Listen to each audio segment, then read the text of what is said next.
Hello friends, welcome back to my channel of MA English. अगर आपको मेरी videos पसंद आ रही हैं तो आप प्लीज़ मेरे चैनल को लाइक, सब्सक्राइब और शेयर करें।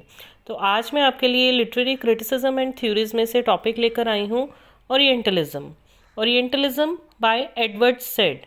फ्रेंड्स, ओरिएंटलिज्म एक बुक थी जो एडवर्ड सेड ने लिखी थी, और जो फादर ऑफ ओरिएंटलिज्म है, he is sir William Jones. So we should write an introduction about Orientalism. Okay, what is Orientalism? Orientalism was a book published in 1978 by Edward Said. तो friends, ये एक book थी जिसमें दो चीज़ों के बारे में डिस्कशन हुआ था, ओरिएंटलिज्म और ऑक्सीडेंटलिज्म। अब ओरिएंटलिज्म का मीनिंग है वेस्टर्न रीडिंग ऑफ ईस्ट, और ऑक्सीडेंटलिज्म का मीनिंग है eastern reading of west. Western reading of east का मतलब है जो ईस्ट के लोग थे, ईस्ट में रहने वाले लोगों की रीडिंग जो वेस्टर्न लोगों ने करी, और ईस्टर्न रीडिंग ऑफ वेस्ट का मतलब है जो वेस्ट में रहने वाले लोग थे उनकी रीडिंग जो ईस्ट के लोगों ने करी। तो it shows cultural and political understanding between east and west. तो बेसिकली ओरिएंटलिज्म बुक में ईस्ट और वेस्ट के लोगों की एक दूसरे के बारे में क्या थिंकिंग थी, क्या अंडरस्टैंडिंग थी, वो इसके बारे में डिस्कस किया गया है। तो ओरिएंटलिज्म में सेड्स मतलब एडवर्ड सेड के आइडियाज़ ओरिएंटलिज्म और ऑक्सीडेंटलिज्म पे बताए गए हैं। तो ये बुक स्टार्ट ही होती है एक आर्ग्यूमेंट से, जो आर्ग्यूमेंट था कलोनलिज्म पर। अब colonialism was only system of political rule but the idea that west is superior. मतलब कलोनलिज्म में एक पॉलिटिकल सिस्टम के बारे में डिस्कस किया गया था, बट उसमें आइडिया यही लिया जा रहा था कि जो वेस्ट कंट्रीज़ हैं वो सुपीरियर हैं। अब सुपीरियर किससे हैं? ईस्ट कंट्रीज से। तो इसमें ईस्ट और वेस्ट का ही डिस्कशन किया गया है। फ्रेंड्स, इसमें दो पॉइंट्स बार बार आएंगे, तो इसको हम पहले ही अंडरस्टैंड कर लेते हैं, ओरिएंट और ऑक्सीडेंट।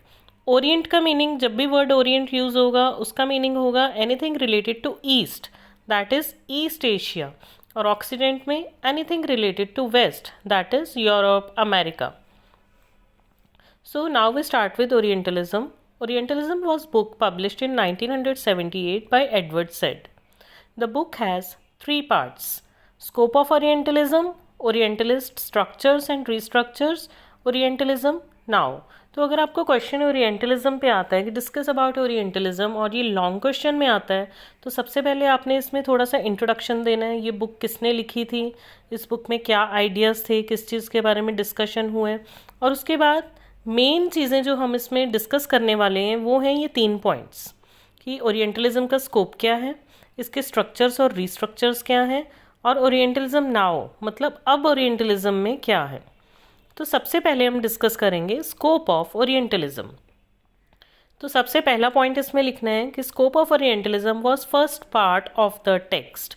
टेक्स्ट मीन्स ये बुक का जो फर्स्ट पार्ट था उसमें स्कोप ऑफ ओरिएंटलिज्म के बारे में डिस्कस किया गया है। Second point is wide and amorphous capacity of orientalism, कि ये बुक के जो फर्स्ट पार्ट में है ओरिएंटलिज्म के बारे में बहुत वाइड नॉलेज दी गई है, बट वो अमॉर्फस है। अमॉर्फस का मीनिंग है लैक्स क्लियर स्ट्रक्चर, मतलब एक्चुअली में ओरिएंटलिज्म क्या है ये इसमें डिस्कस नहीं किया गया। Third part, this part focus on illustration of 6 similarities in idea. Scope of orientalism में 6 सिमिलैरिटीज ओरिएंटलिज्म के बारे में डिस्कस की गई हैं। नेक्स्ट वी कम विद जो ये सिमिलैरिटीज हैं। फर्स्ट है ओरिएंटल डेस्पोटिज्म। डेस्पोटिज्म का मतलब होता है something ruled in cruel way, someone rule in cruel way. जैसे कोई किंग है वो बड़ी ही क्रूअल वे में वहाँ पे राज कर रहा है। तो ओरिएंटलिस्ट जो लोग थे वहाँ पे ऐसे ही लोगों की सोच थी कि वहाँ पे जो किंग है वो क्रूअल वे में राज करते हैं। नेक्स्ट है ओरिएंटल सेंसुअलिटी, मतलब वेस्ट पीपल से that east people are always involve in physical activities, physical pleasures, और उनको सेक्सुअल प्लेजर्स के बारे में ही हमेशा उनका ब्रेन रहता है।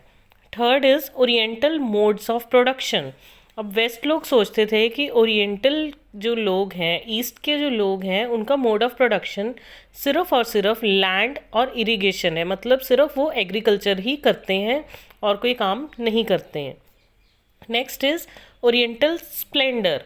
स्प्लेंडर मीन्स ओरिएंट लोगों का ब्यूटी कैसी है ईस्टर्न कंट्रीज़ की, उसके बारे में इस बुक में डिस्कस किया गया है। फिर एक पॉइंट में ये बताते हैं कि ओरिएंटल रशियन और ओरिएंटल जर्मन के बारे में फ्यूचर में स्टडी किया जाना चाहिए, क्योंकि वो सब इस बुक में नहीं है।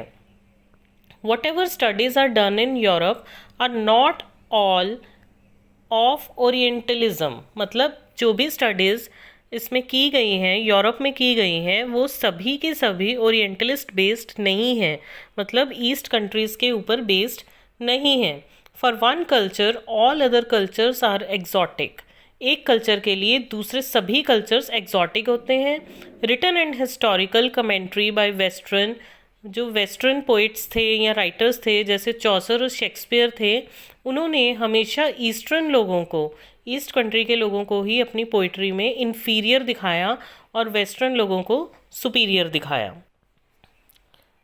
Now we come with second point, orientalist structure and de structures, कि ओरिएंटलिस्ट के क्या स्ट्रक्चर्स और डी स्ट्रक्चर्स रहे हैं।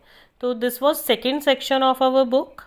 19th century writers, philosopher control and construct Orient according to them, मतलब जो 19th century के राइटर्स थे, फिलोसफर्स थे, पोइट्स थे, ये सब ओरिएंट को अपने अकॉर्डिंगली ही एक्सप्लेन कर रहे थे अपनी राइटिंग्स में। वो कोई बुक लिख देते थे या कोई पोइट्री लिख देते थे, जो उनको समझ में आता था उस अकॉर्डिंगली वो ओरिएंट लोगों के बारे में लिख देते थे। फॉर एग्जाम्पल एडवर्ड विलियम लेन, इन्होंने एक बुक लिखी मैनर्स कस्टम्स ऑफ मॉडर्न इजिप्टिशियंस, और ये बुक उन्होंने तब लिखी जब वो 2-3 साल इजिप्ट में रहकर वापस चले गए। तो उन्होंने इस बुक में वो लिखा जो उन्होंने जज किया कि ईस्टर्न लोग कैसे हैं। तो ईस्ट के लोग जो थे उन्होंने ये बुक को रीड किया, बट एक्चुअली में क्या ईस्ट के लोग ऐसे थे? नहीं, ऐसे नहीं थे, क्योंकि उन्होंने वेस्ट को उसी तरह से फॉर्म किया एडवर्ड विलियम लेन ने, जो उन्होंने 2-3 साल में इजिप्ट में रहकर देखा। So actual structure of orientalism was not shown.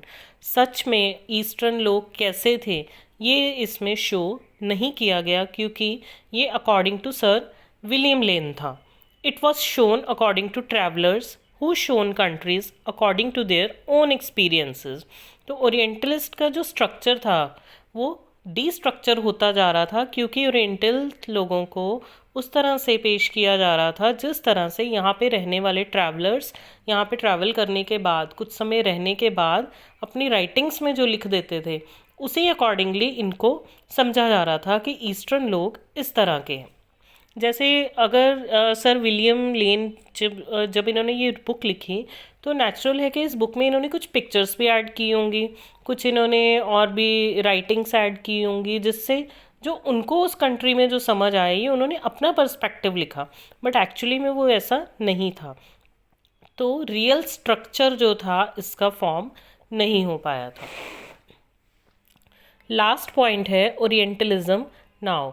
अब फ्रेंड्स ये थर्ड सेक्शन है इस बुक का, ओरिएंटलिज्म का, और ये बुक जो थी 1978 में लिखी गई थी, तो इसमें हिस्ट्री भी अप टू 1978 ईयर तक ही लिखी गई है। बट यहाँ पे एक पॉइंट की एडिशन है, discovery of oil in Arab countries made it powerful, many events happened and people move from one place to another, due to which actual meaning of orient was translated, one culture represent other culture. क्योंकि Arab countries में oil की discovery हुई, तो जिस भी country में oil की discovery होगी तो वो कंट्री ऑटोमेटिकली पावरफुल हो जाएगा, जिसकी वजह से वहाँ पे बहुत सारे इवेंट्स होंगे और लोग एक प्लेस से दूसरी प्लेस पर शिफ्ट होना शुरू हो जाएंगे, और जिसकी वजह से एक्चुअल मीनिंग जो था ओरिएंट का वो भी ट्रांसलेट होना शुरू हो गया था, क्योंकि एक कल्चर के लोग दूसरे कल्चर के लोगों को रिप्रेजेंट करने लग गए थे। अब नेक्स्ट हम इसमें और चीज़ें भी कुछ डिस्कस करेंगे कि जो ओरिएंटलिज्म बुक थी इसमें 3 चीज़ों को डिस्कस किया गया या 3 चीज़ों को क्लेम किया गया। सबसे पहला तो ये था फ्रेंड्स कि जो ओरिएंटल लोग थे उनको पढ़ने में बिल्कुल भी इंटरेस्ट नहीं था, बट उनके पास स्कॉलरशिप्स थी। तो वेस्टर्न लोगों ने क्या किया, जो यूरोपियन लोग थे उन्होंने ईस्ट कंट्रीज़ की तरफ स्टडी बेस पे जाना शुरू कर दिया और उनकी जो लैंड्स थी उनको कैप्चर करना शुरू कर दिया। सेकेंड पॉइंट में हम लिखेंगे orientalism helped Europe to define self image. Europe ने अपनी सेल्फ इमेज डिफाइन करी।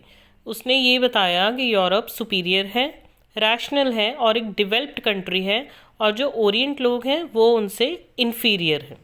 Third point, orientalism has produced false descriptions of Arab and Islamic cultures. अब ओरिएंटलिज्म बुक में जो अरब और इस्लामिक कल्चर्स हैं उनके बारे में डिस्क्रिप्शन जो दिया गया है वो सही नहीं है, वो रॉन्ग है। नेक्स्ट इसमें हम डिस्कस करेंगे what are two types of orientalism. तो ये आपको शॉर्ट क्वेश्चंस में भी आ सकता है। फर्स्ट है लेटेंट ओरिएंटलिज्म और सेकंड है मैनिफेस्ट ओरिएंटलिज्म, और एक ओरिएंटलिज्म और है अदर एंड ऑल्टर ईगो। तो लेटेंट ओरिएंटलिज्म का मतलब आइडियोलॉजी बेस्ड, तो सेट ऑफ आइडियाज़, मतलब जब कोई इंसान किसी जगह पर जाए बिना, वहाँ पर विजिट किए बिना ही उसका स्ट्रक्चर अपने माइंड में फॉर्म कर रहा है कि वो कंट्री कैसी है, बिना ही किसी माइंडसेट के, बिना ही उस कंट्री से डील करे, उसको लेटेंट ओरिएंटलिज्म कहते हैं। और मैनिफेस्ट ओरिएंटलिज्म होता है जब रियल वर्ल्ड में जाकर एक्सपीरियंस कर परसेप्शन दिया जाए। तो इसकी डेफिनेशन में हम लिखेंगे latent orientalism is set of ideas unconscious assumptions about Orient. मतलब वहाँ पर ना जाकर जो अनकॉन्शियसली बिना विजिट किए जो ओरिएंट लोगों के बारे में स्ट्रक्चर फॉर्म किया गया, मतलब west people never came to east but they gave the idea that eastern people are inferior, separate, backward. जबकि वेस्ट लोग कभी इंडिया आए ही नहीं, ईस्टर्न कंट्रीज़ में आए ही नहीं, और फिर भी उन्होंने अपना ये माइंडसेट दे दिया। और मैनिफेस्ट ओरिएंटलिज्म में होगा ये लेटेंट ओरिएंटलिज्म के बिल्कुल ऑपोजिट रहेगा। It refers to actual dealing with real world, कि रियल वर्ल्ड में एक्चुअल डीलिंग कैसी है। जब वेस्ट के लोग एक्चुअली में ईस्ट में आएंगे तो वो उसके बारे में क्या परसेप्शन देंगे, वो मैनिफेस्ट ओरिएंटलिज्म है। नेक्स्ट है other alter ego. When west were making their own image, मतलब यूरोपियन कंट्रीज अपनी इमेज बना रहे थे कि हम ईस्टर्न लोगों से सुपीरियर हैं, तब उन्होंने देखा कि जो ईस्टर्न पीपल हैं, मतलब ऑक्सीडेंट पीपल जो हैं, उनको उन्होंने ऑल्टर ईगो के तौर पर देखा एंड शोड देम इन्फीरियर, और उनको इन्फीरियर शो किया कि ये हमसे नीचे हैं। It happens normally in the countries. तो फ्रेंड्स, इसमें मैंने ओरिएंटलिज्म का पूरा टॉपिक कवर किया है अपनी वीडियो में। अगर आपको ये मेरी वीडियो पसंद आई है और ऐसी ही वीडियोस आगे देखना चाहते हैं और टॉपिक्स भी मैं लेकर आऊँगी, तो आप मेरे चैनल को लाइक, सब्सक्राइब और शेयर करें। Thanks a lot.